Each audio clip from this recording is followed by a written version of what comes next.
iainana dia aza misalasala miantso filarana maitso 9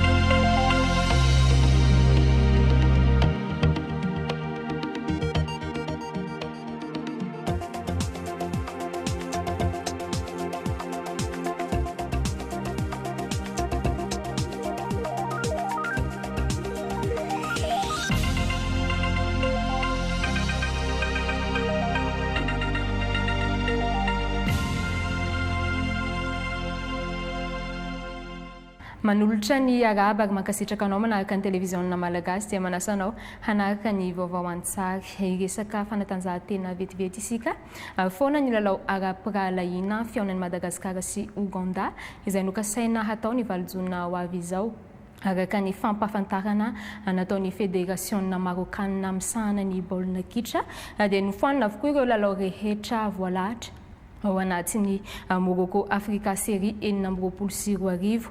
Tsisy lalao azo tanterahana mihitsy amin'ity volana Jona ity noho ny fepetra fisorona ara-pahasalamana araka ny toromarika noraisiny nomeny ireo manam-pahefana any amin'ny toerana.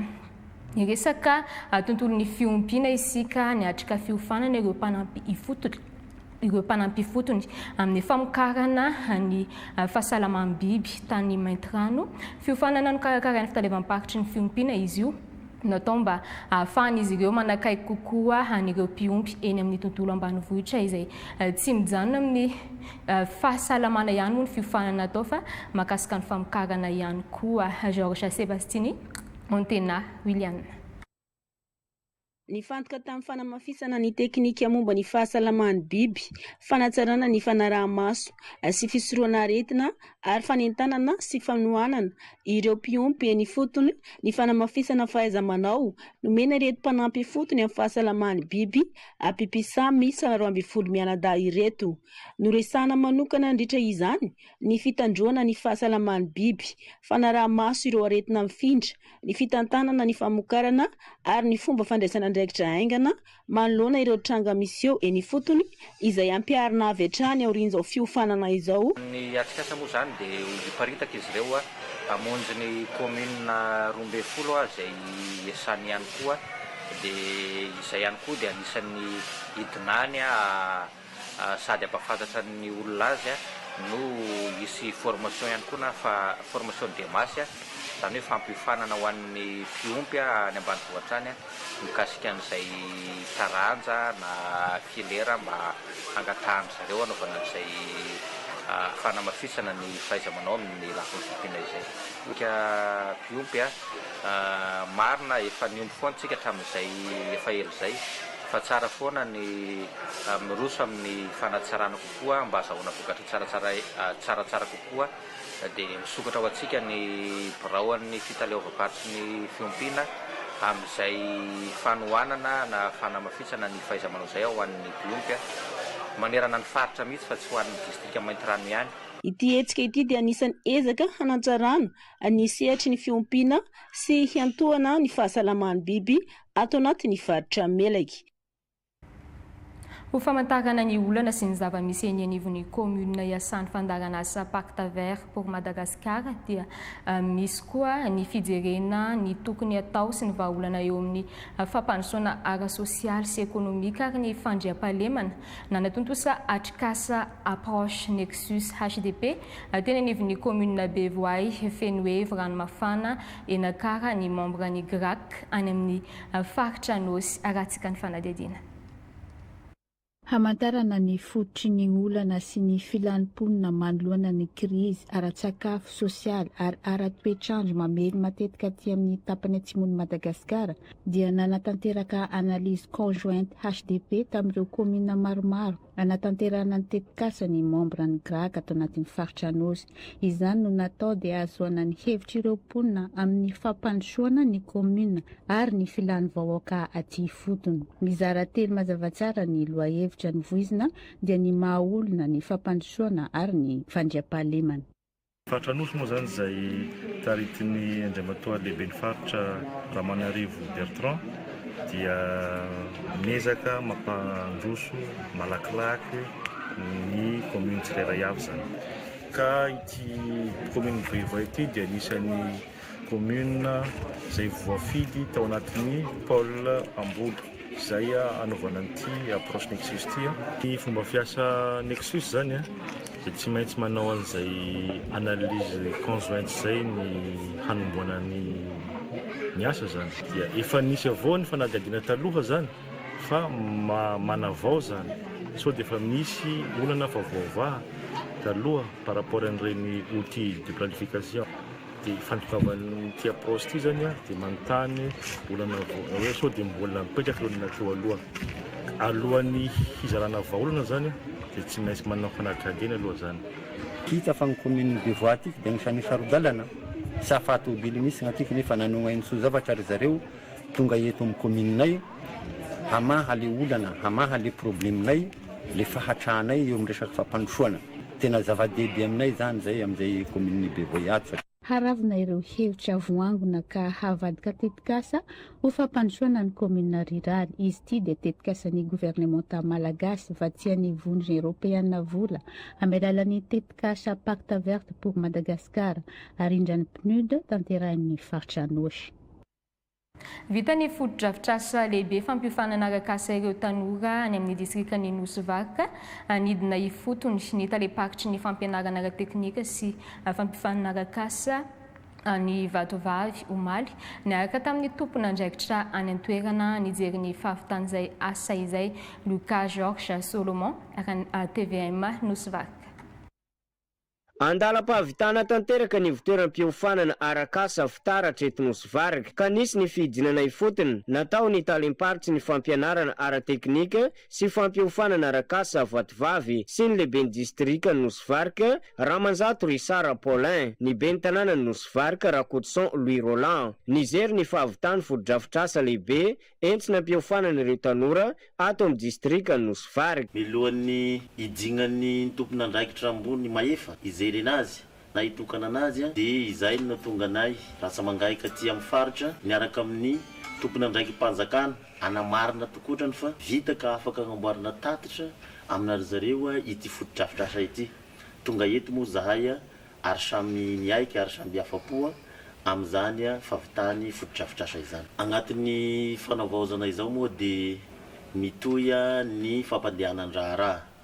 Misy ny tety andro izay apetraky ny ministera makasika ireto ivitoeram-piofanana ireto ka manaraka an'izao dia tsy maintsy isy ny fampitaovana aloha ataon'ny ministera zay efa homagniny zareo ao zay dia manaraka an'izay dia tsy maintsy isy ny fandraisana mpiofana eto. Foto-drafitrasa ahitana efitrano fiofanana 410, birao 4, trano fivoahana 10, trano fidiovana 4. Misy ihany koa ny kianja filalaovam-baolina natao ho an'olona 5 ka ny entreprise fivoarana no tompon'andraikitra tamin'ny fanaovana ity foto-drafitrasa lehibe ity.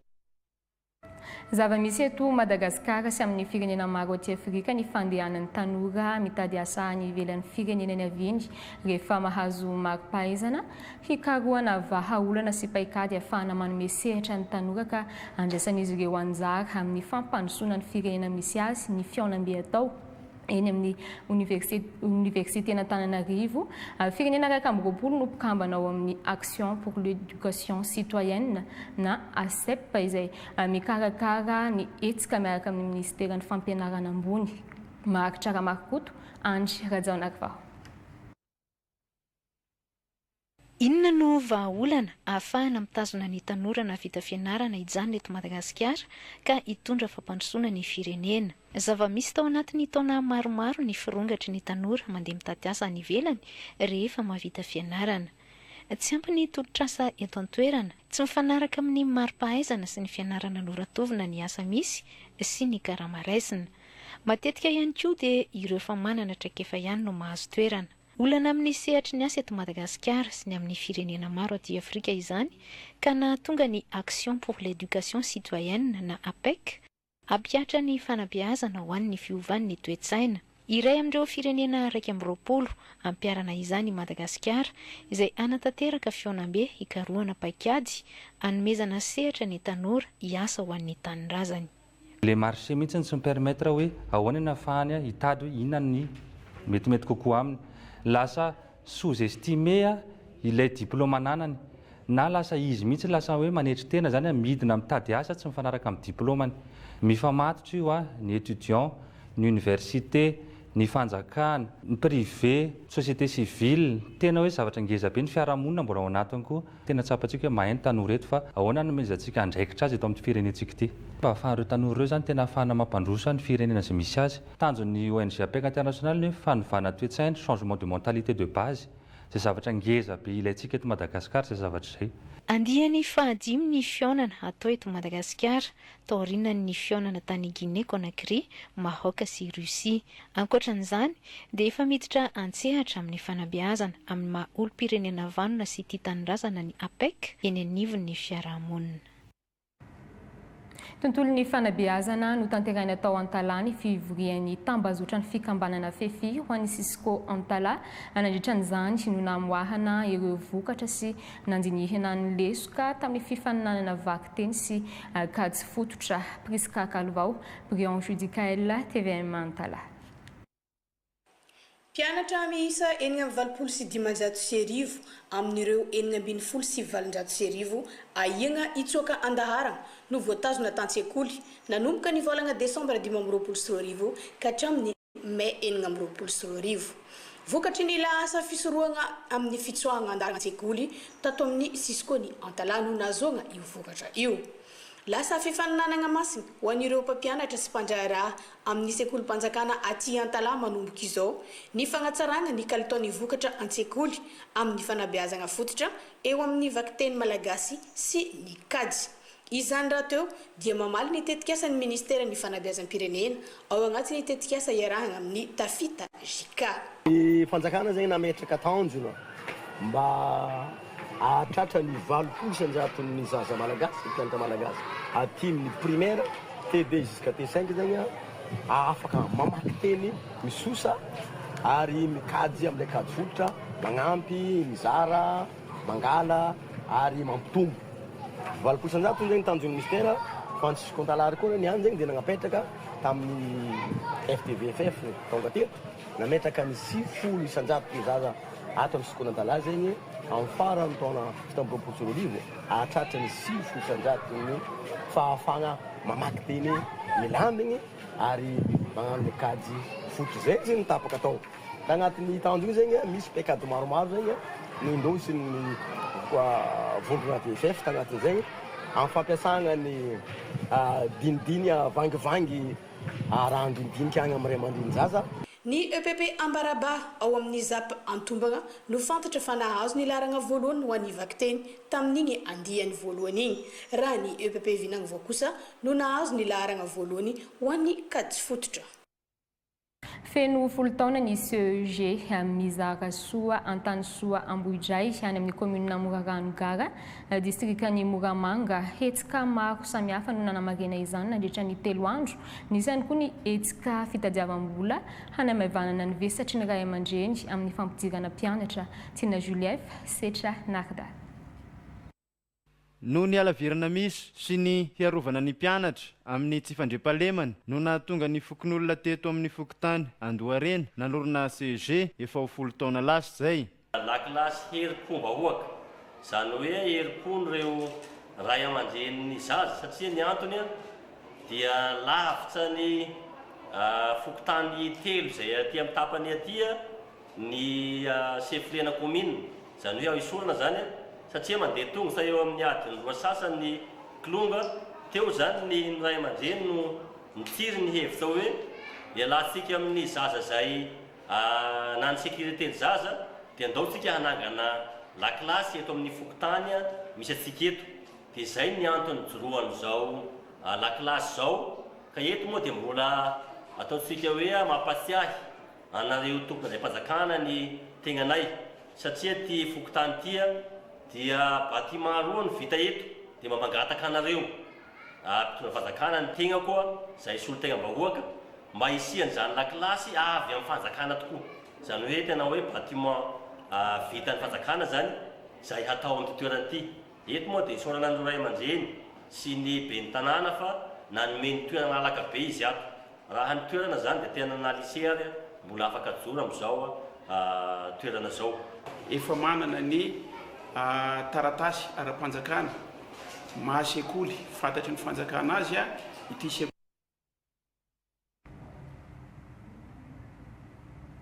Lafim-baovao hafa na nitanteraka fidinana ifotony tany amin'ny distrika ny Vondrozo ny tetikasa Zaramira nanolotra tosikarabola sy fitaovana toy ny ordi portable, imprimante sy moto hoenty mamaha ny olana izay manahirana ny mponina any an-toerana aratsika ny fanadihadiana.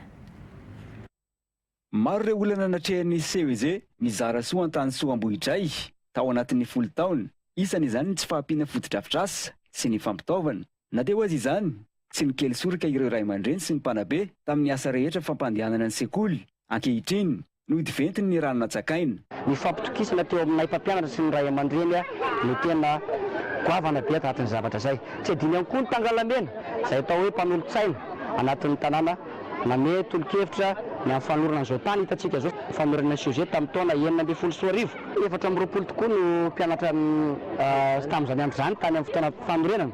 Ankehitriny izy 100 eo ny mpianatra eto anatin'ny 10 taona. Ny tsapa dia isaky ny 2 taona dia doublé ny effectif. Zay ny zavatra misy. Ny tena antony moa dia ambara foana fa ny vokam-panadinana izay iarana salama reto mpampianatra namana reto moa indrindra moa reto komity manoloana itona no antony fahombiazana anatin'ny zavatra zay. Mazoto dia mazoto tokoa ny ray aman-dreny raha atao eo amin'ny lafin'ny fanabeazana eto amin'ity tanàna Ambohitray ity satria raha tsy laza fotsiny araka le nitenen'ny chef Zapo teo tena betsaka dia betsaka tokoa ny ankizy mianatra eto amin'ity sekoly ity fa eo ny olana kely fotsiny zany eo amin'ny atao hoe salle de classe satria raha ny zavatra misy araka ny tantaraina tery amin'ny kabary teo dia betsaka dia betsaka tokoa ny mpianatra eto amin'ity sekoly ity.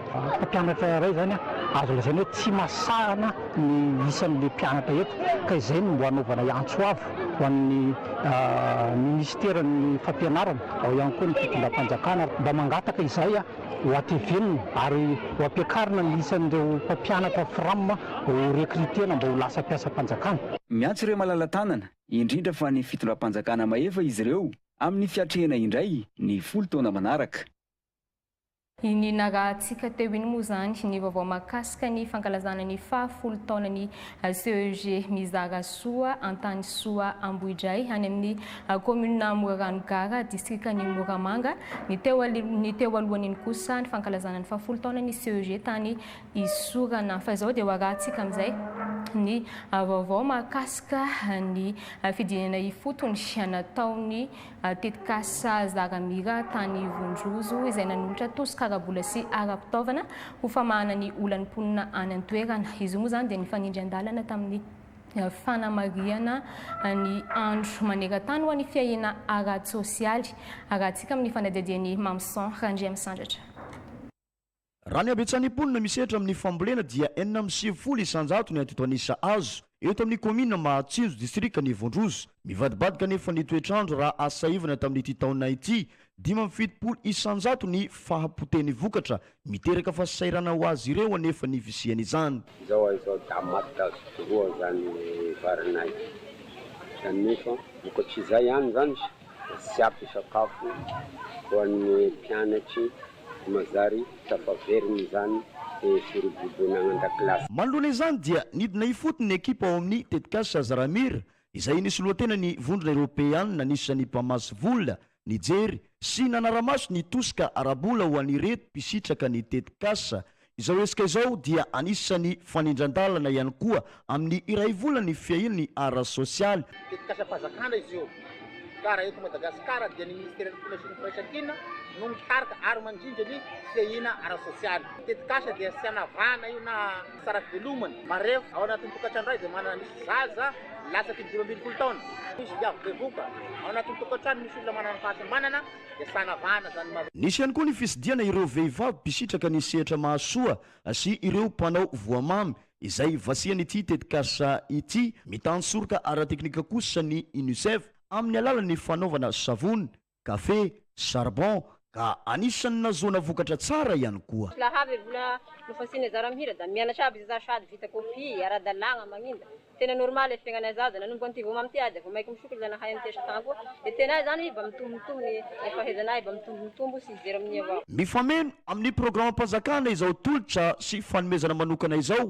hoy ny teo anivo ny faritra asimo asinanana izay anisany anatsarana sy anamaivanana ny asa-panjakana ho fiomanana amin'ny fakan-kevitra eny fotony dia natanteraka famelabelagan-kevitra ny amin'ny tondrana ny fikaonandoha-pakitra ny avy eo anivon'ny fitalevam-pakitry ny fanavaozana aloatra mangoro izany dia natao tany amin'ny komuna ambanivohitra Anjilana Toby Mioravatosoa fetrana rindra samy manana fampahafantarana sy fanazavana ary fampianarana ny vahoaka ny endrika hitondrana ny fikaonandoha-pirenena ato anatin'ny faritra loatra mangoro ity no tanterana teto amin'ny komuna ambanivohitra Anjilana Toby ity miandraikitra izany ny avy eo anivon'ny fitalevam-paritry ny fanavaozana izay iainga eny anivon'ny fokontany ny komuna ny faritra ny distrika ary eo amin'ny sehatra nasionaly miezaka ny fitondram-panjakana faobe manome fikarakarana indrindrandrindra fampahafantarana bebe kokoa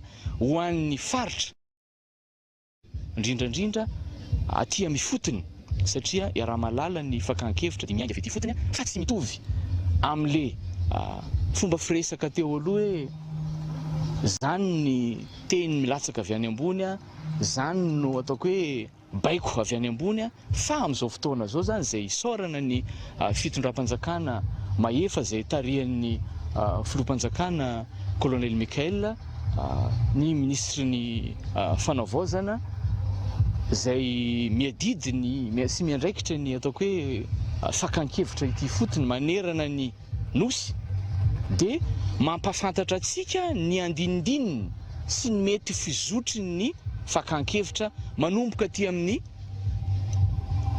fokontany makany amin'ny commune makany amin'ny districta makany amin'ny région zany aorian'ny fanomboana fomba ofisialy izay ataony fahatelon'ny volana jona ho avy izao iroso amin'ny fakan-kevitra ny ety amin'ny faritra izay anentanana ny rehetra handray anjara mavitrika ny amin'izany nanome voninahitra ny lanonana teto ny prefena Ambatondrazaka izay nitondra fanentanana fa atomboka amin'ny fitantanana ny raharaham-panjakana ny fanovana mba ahafahana mitondra ny fanavaozana kopia misa roalina no hanatanterahana ny tetikasa fangatahana didim-pitsarana misy olony sora-pahaterahana ho an'ireo komuna sy fitantanana vehivavy izay nosafidiana manokana eto Madagasikara ka anisan'izany ny komuna ambanivohitra Ampefy ao amin'ny distrikany Soavinandriana nomena fiofanana izy ireo izay iandraikitra ny tetikasa mba hanamora ny famenoana ny taratasy izay rehetra fanomanana mba hatomombana ny jugement supplétif malalaharina evy nitondra ny antsipriany izay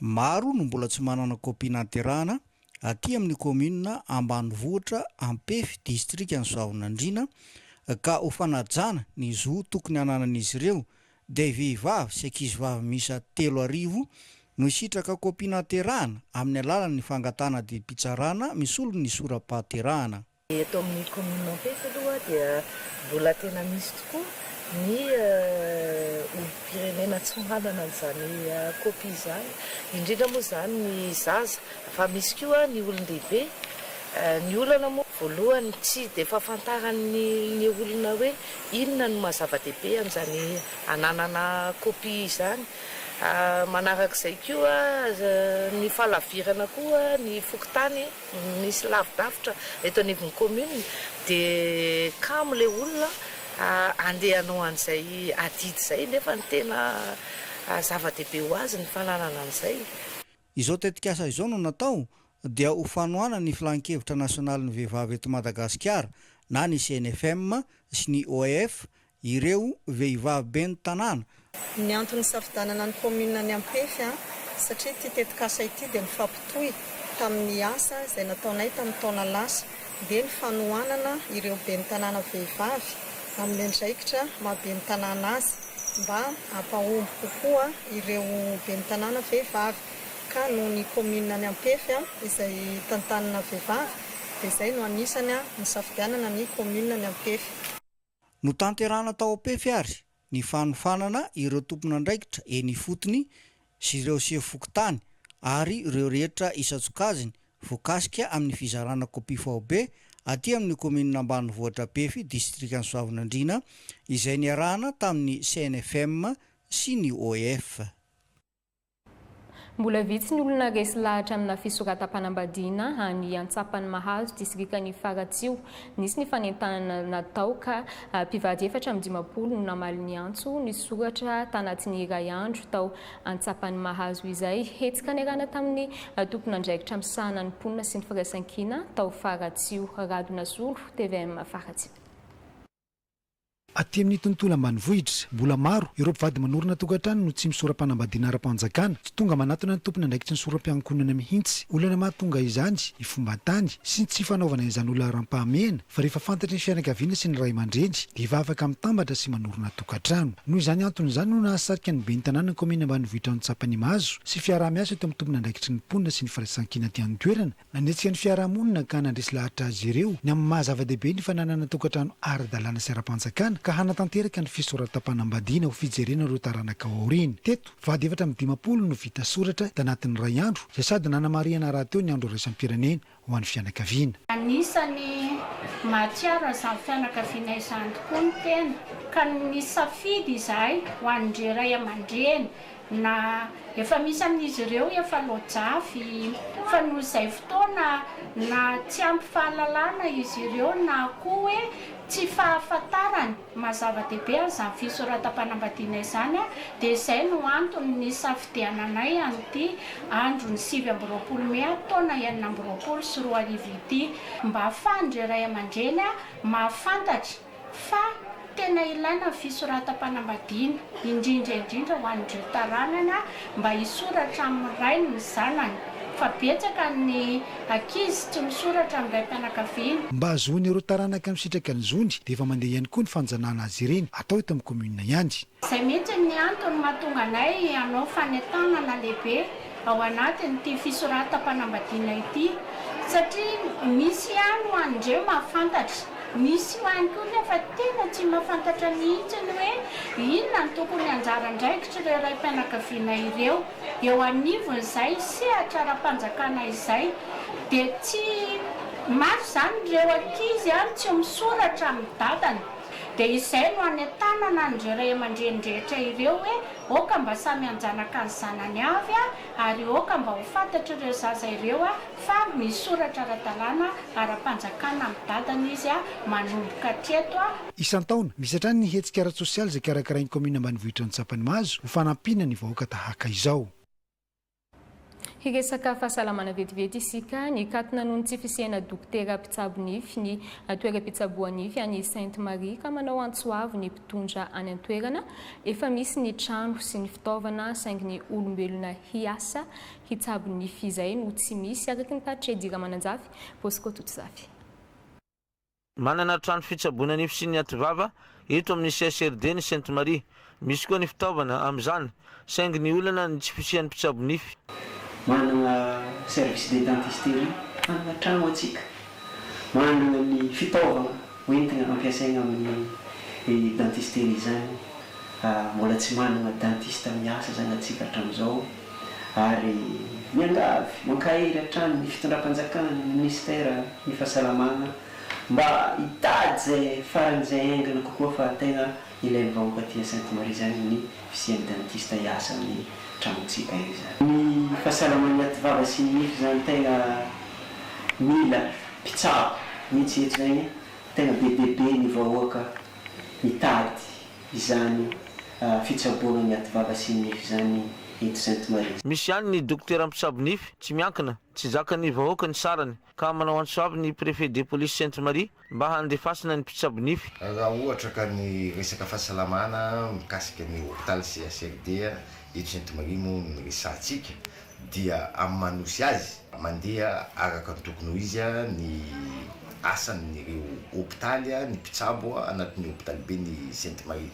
Voatsila dia isorana ny fitondram-panjakana moa fa nahazo pare échographie zao eto dia misy fandidina eto ary isorana koa ny solombamboaka ny Madagasikara izay nisafidy manokana amin'ny alalan'ny titibola zay tataniny amin'ny alalan'ny SIAD 2025 fa nanao trano iasan'ny resaka dentisterie ito satria izay no olana fa misy appareil ao fa dia ito zay dia mangataka koa amin'ny fitondram-panjakana indrindrandrindra fa ramatoa ministry ny fahasalamam-bahoaka mba hanome olona amin'izay sahana n'izay resaka dentiste ito Sainte Marie zay satria raha ny privé tena lafo tsy zakany vahoaka ka dia mino somatoky ao fa dia ijery any manokana ny ramatoa ministre ny fahasalamana. Marina fa efa nisy ny dokotera ampisabonify tamin'ny taona 2024 sy 2025 saingy tsy nisy solona hatramin'izao ka hetahitany voaka isiny zany mba hanala fahasairanana ho an'ireo mponiny manana olana amin'ny nify sy ny ativava tsy afaka mankany amin'ny toeram-pitsaboana tsy miankina izy ireo. Manankarena kolotsaina ny malagasy naverina ny hasina fisoronana Tsivay ao Ankitsikitsivay ary any amin'ny distrikany Mandritsara fomba ara-drazana maro samihafa no namerenana izany ary omby iray mazava loha no nalavo sy nijoroana mba ho fangatahana ny tsara fanadidina.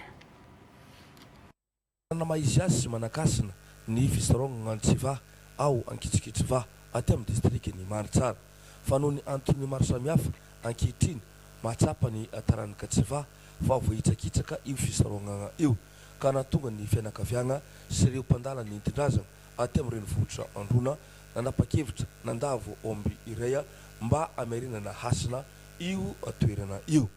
Ny antony lavoan'ny omby teto nagnanovana ny jogo tamin'ny tetaloha nasy dia nasy ny toy yende bato Ankitsikitsivay zao fa misy voajay kena tsapategna ny fanjakana ana dadilahy na tonga reherehe boroka Taninarivo ny fandrembo amin'ny Salefada ny fandray tamin'ny andrenam-polo merina tamin'ny 1787 ary ny amboa tamin'ny 1810 tonga etsy handrahandraky fisorognana hoe nitomboko lanin'ny any voaragnitry ny fisorognana voaragnitry zay taranakamo voaragnitry ny sandrazana jiaby zay nanompo izy tona mazao fahasalamana mazao arizy zany entiny lavoamomby retiny any omby mazava loaha tsara mandroso tsara mively izay ka fombafomba ara-drazana maro samihafa no nentina namerenana hasina io fisorognana Tsiva io.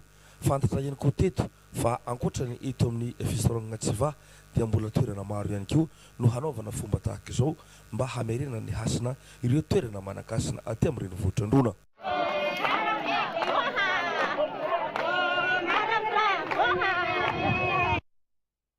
Ny fifamatorana teo amin'ny foko-bara sy ny omby no nampahafantarin'ireo olobe lonaky ao amin'ny faritry bara ho an'ireo mpikambana zandry zanaka mivondrona ao anatin'ny fikambanan'ny teraky-bara na ny Fitiba. Tantara izay manamarika ity foko ity Olivier Ndrembololo-Mihaja hazarazafy ny mpiasa mitondra ny antsiprien'izay. Fampisaintsainana ireo tanora zandry aty aoriana ahafahany mametraka vahaolana maharitra iadiana amin'ny alatromby ao amin'ny faritry bara nentin'ireto olobe avy any an-toerana hanandritra ity fiaonany teraky-bara na ny Fitiba ity. Ny omby izay tsy afa-misaraka amin'ny andavanandrom-piainany loharano-karenany ary mifamatotra amin'ny kolotsainy. Voakeny zatovy-bara dia irariana sy vavahana mba hahazo handraoky sy voandefo. Efa lasa kolotsaina rakitapisaka ifandova izany atavizy mohinareo ny halatsongo. Ny vokany dia na ny vazahan-davy any na ny bara manafika dia akotsy ny harena voababo ny azony dia dera sy laza ny voninahitra no azony ao amin'ny fiarahamonina satria mahery sy matanjaka izy. Tsy mijany eo anefa ny tantara fa zay no tafiana nanangalarany dia tsy maintsy mamaly faty toy ny hita any Ecorse Vendetta zany. Mba hamerena ny herena ny very mba hiverena ny haja sy voninahiny very niaraka tamin'izay teo fiarahamonina. Ankehitriny dia efa lasa ratsy dia ratsy mitoajava satria mihatsy amagnaly. Niezaka foana fitondram-panjakana ny fandimby hamonta azy io betsaka ny anana fohy ny ratra ny jany no io halatsomby io ihany. Koa atsipy ny tany atsifa ny naomby atsipy ny safa ho any manam-panahy. Andao alao hery tadiavo ny vahaolana maharitra sy mahomby rasy ny adidy ry tanora. nasio nandritra ity fiaonana teto baipasy ity ny dikaritaky mampalaza ny fokobara izay miainga avy amin'ny fihetsiky ny omby navadika odi teo ihany koa ny karazana fitafy sy taovolo mampiavaka azy.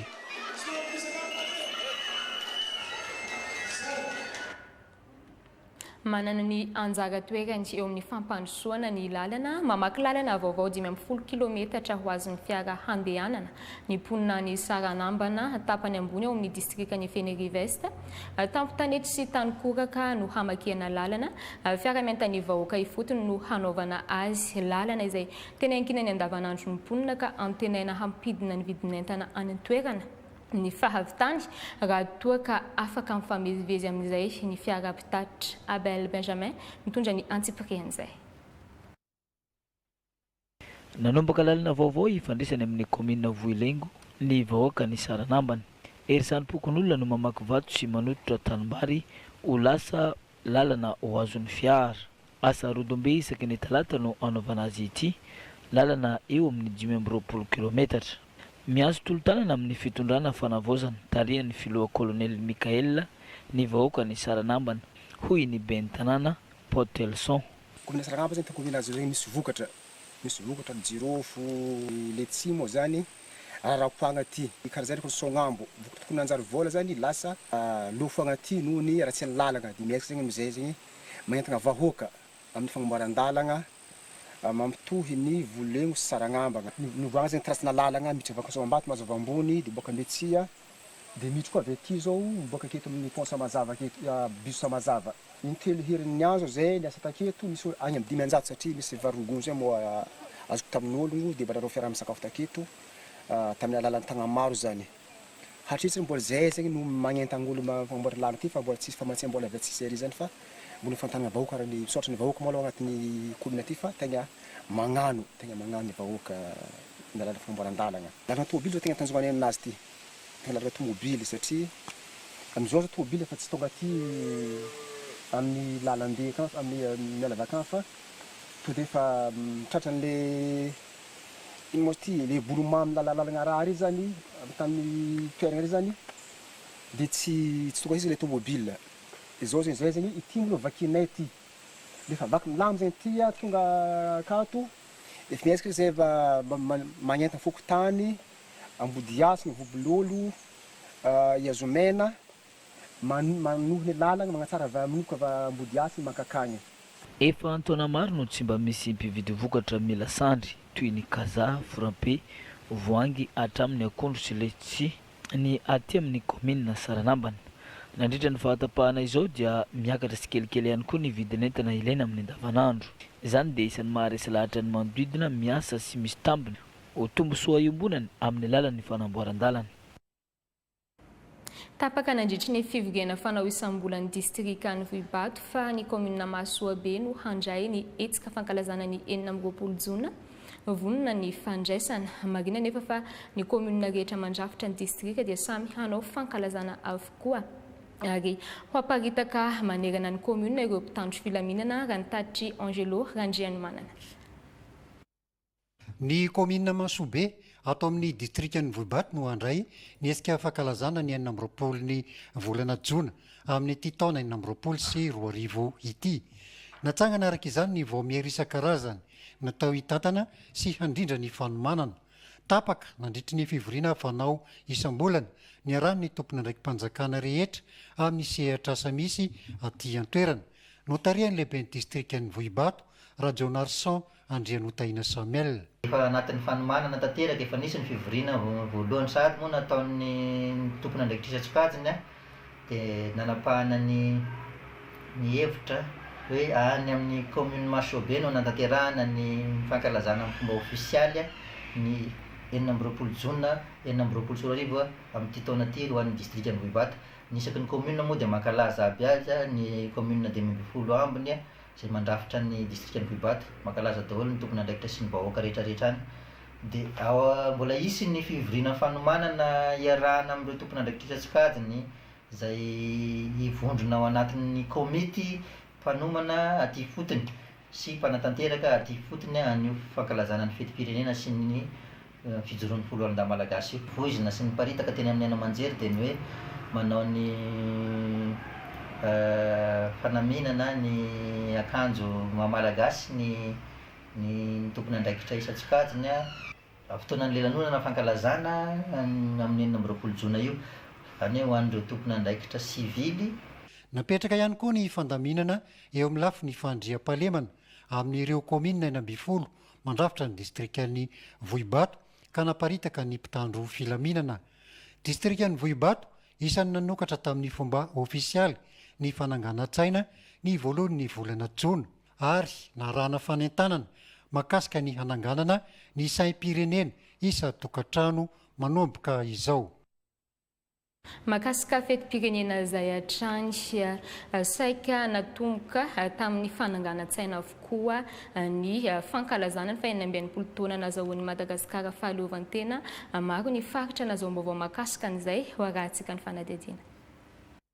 Ny fananganan-tsaina teo amin'ny stady Sararivotra no nanomboana ny fankalazana ny faha-40 taona nazahoana ny fahaleovantena malagasy raha ny tety Nosy-Varika ny andro ny Alasinainy voalohany volana Jona 2024 izay notarian'ny lehiben'ny distrika ny Nosy-Varika niarahana tamin'ireo herovelona rehetra miankina na sy miankina amin'ny fanjakana eto an-tanàna. Taorian'ny fananganan-tsaina dia nisy ny fivoriany ahafahana mandrafitra sahady ireo esika rehetra entina magnaresaka ny fetim-pirenena toy ny fanehoana ny ara-kolosaina, vakodrazana ary ny fanatanjahantena. Nosokafana tamin'ny fomba ofisialy tamin'ny alalan'ny fananganan-tsaina ny voalohan'ny volana Jona 2024 teto amin'ny tokotany malalaky ny komina Ambonivohitra Ambatolampy ny fankalazana ny fetim-pirenena ny faha-40 taona ny fahaleovantenan'i Madagasikara 20 Jona 2024 ho an'ny distrikana Ambatolampy fanavaozana ho an'ny fandrosoan'ny Madagasikara. Izany no lohahevitra entina ankalazana ny fetim-pirenena 20 Jona amin'ity taona 2024 ity. Ny fampiakarana ny saina dia mariky ny firenena, mariky ny fahaleovantena ary indrindra mariky ny mahamalagasy.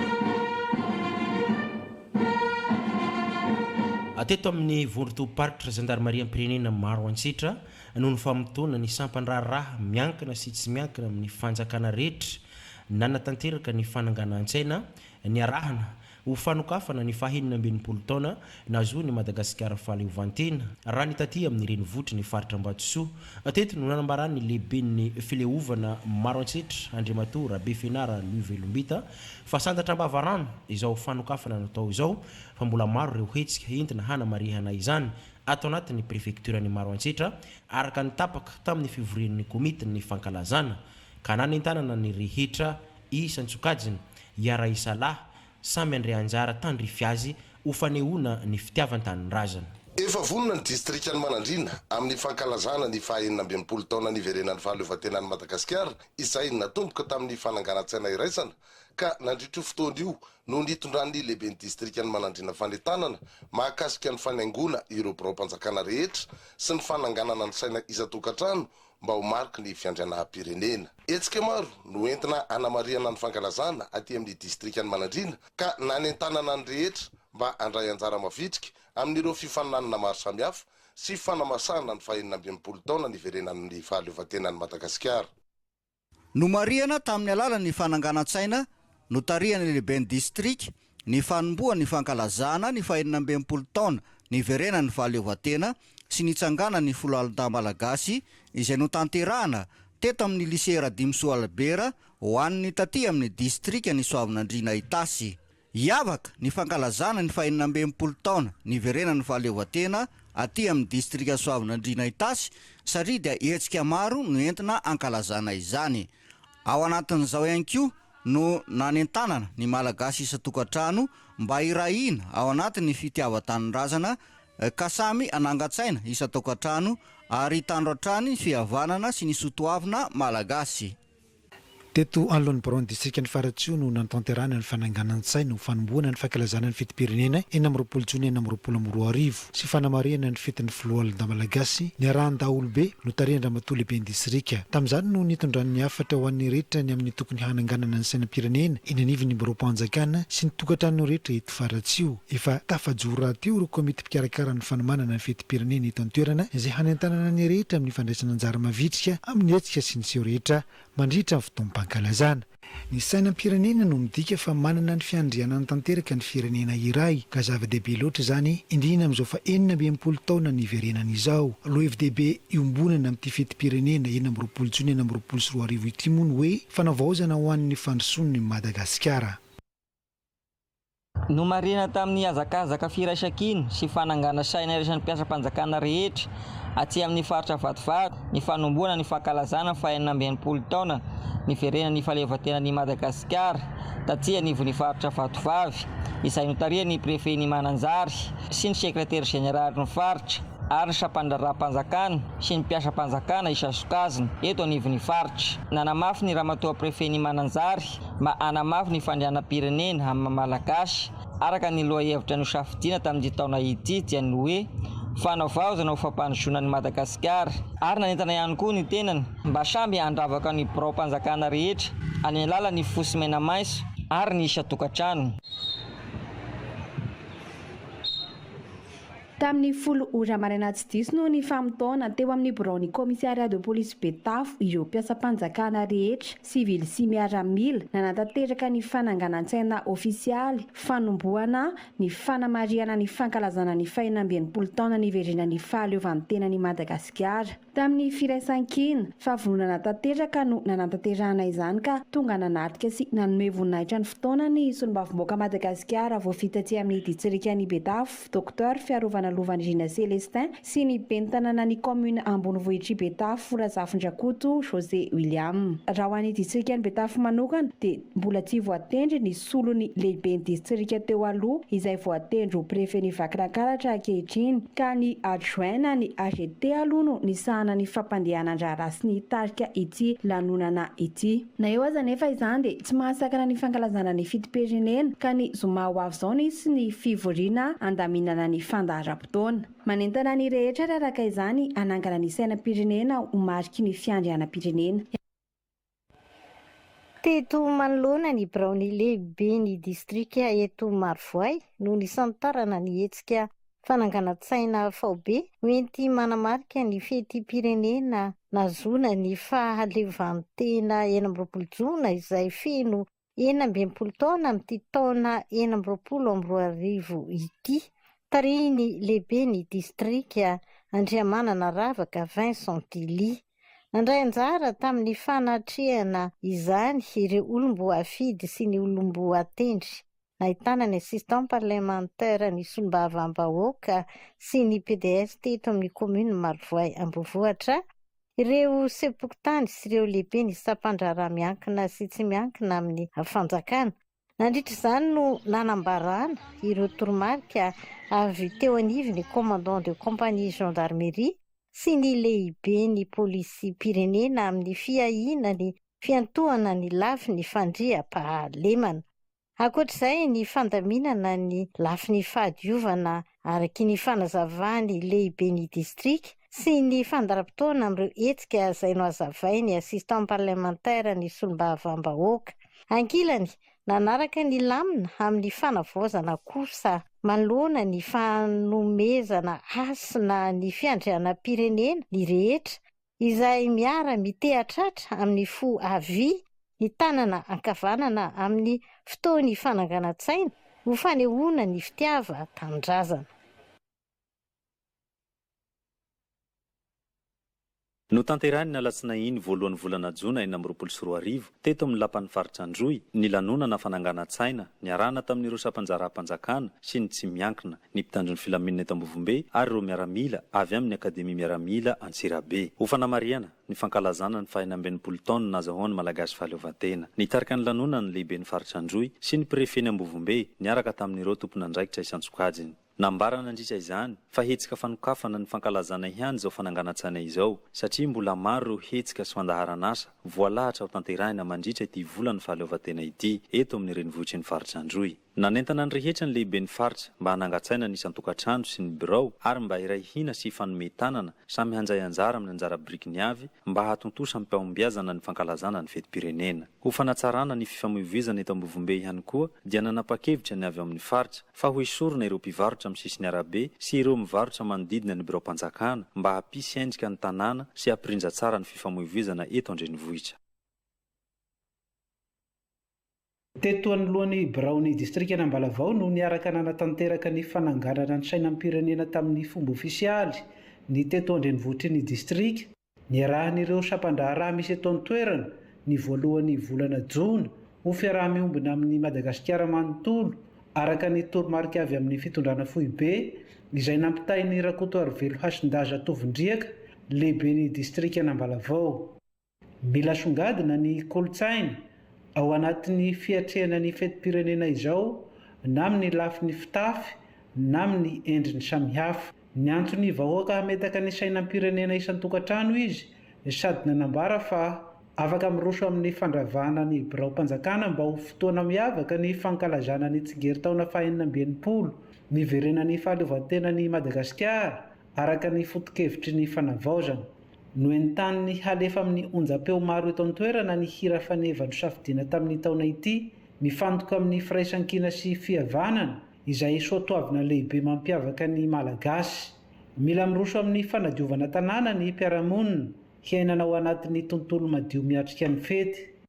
Ho fantatra tsy ho ela ny fandaharam-potoana amin'ny fankalazana ny 20 Jona 2022 raha ny eto amin'ny renivohitry ny distrika Nambalavao.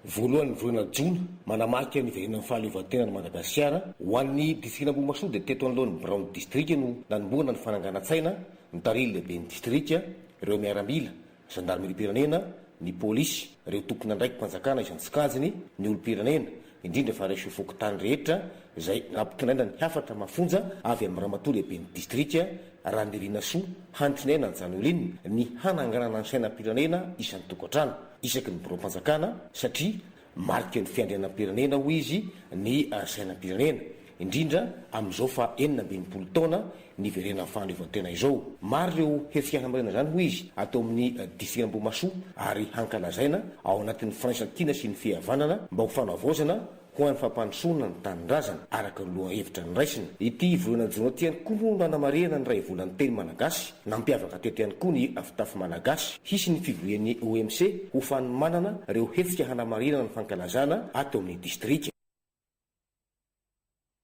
Fananganan-tsaina ho fanokafana ny fankalazana ny fa-20 taona nahazona ny fahaleovantena izay nandraisan'ireo sampandraharaha-mpanjakana misy ato anatin'ny faritra loatra mangoro anjara. Fampitana ireo vaovao tsara ho fantatra isak'ireo servisy-mpanjakana. Ireo no nisongadina nandritra ny fampiakaran-tsaina ny voalohan'ny volana Jona ho an'ny prefektura n'Ambatondrazaka. Fotoana ihany koa nanaovan'ny prefet n'Ambatondrazaka fanentanana ny amin'ny fananganan-tsaina isan-tokantrano sy ny resaka fahadiovana. Iavaka araka izany ny fankalazana izao fa 20 taona nahazonan'ny fahaleovantena izao ato anatin'ny faritra loatra mangoro izay eran'ireo hery rehetra misalaha. Nandritra ity fotoana ity ihany koa no nanambaran'ny prefet n'Ambatondrazaka fa ho atao isaky ny alatsinaina voalohan'ny volana ny fampiakaran-tsaina iraisana toy izao. Araky ny toromarika avy amin'ny fitondram-panjakana foibe momba ny fankalazana ny fa-20 taona ny fahaleovantenam-pirenena sy ny nijoroa ny foloalinday malagasy dia nosokafana tamin'ny fomba ofisialy amin'ny alalan'ny fananganan-tsaina miaraka izany taty amin'ny distrika ny Belomorotsiribiny ny voalohany volana Jona 2022 hiavaka ny fankalazana amin'ity taona ity raha oharina amin'ny isan-taona. Efa mipetrapetraka avokoa ny hetsika fanomanana ny fankalazana ny 20 Jona atika amin'ny distrika ny Belomorotsiribiny. Raha ny teny filamatra amin'ity fankalazana ity dia mitaky fiovana ampandrosoana ny Madagasikara ary indrindra mitaky fankatiavana hoentina hanavaozana izany. Tapitry ny vaovao an-sary ankasitrano feonanao nagnaraka hatramin'ny farany ankasitrano koa ny teknisianina nampita ny sary sy feo tamin'ny sika tany veloma be.